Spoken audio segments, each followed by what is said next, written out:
আলাইকুম, আশা করি সবাই ভালো আছেন। আজকে শুক্রবার, আমাদের প্রিয় ওসমান হাদি ভাইয়ের গুলিবিদ্ধ হওয়ার আরও একটি শুক্রবার চলে যাচ্ছে। আমরা এখন পর্যন্ত কোনো আপডেট পাই নাই যে খুনিকে শনাক্ত করার ব্যাপারে, আর যেগুলো বা আপডেট পাচ্ছে এগুলো আশাস্বরূপ না। আমরা যদি এভাবে নীরব হয়ে থাকি, আমাদের হাদি ভাইয়ের হত্যাকারী বিচার হবে না। আর বাংলাদেশের বর্তমান প্রেক্ষাপটে যা দেখলাম, আমাদের প্রফেসর ডক্টর ইউনূস সাহেব আমাদের সেভাবে হার্ডলি কিছু বলে নাই যে খুনির বিচার হবে, সেরকম কিছু বলে নাই।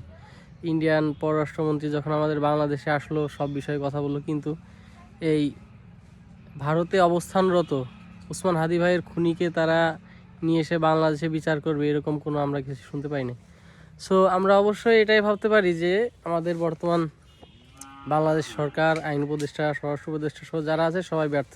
যতদিন না পর্যন্ত সঠিক বিচার হবে, ততদিন পর্যন্ত আমরা হাল ছাড়বো না এবং ওসমান হাদি ভাইকে আমরা হারিয়ে যেতে দেব না।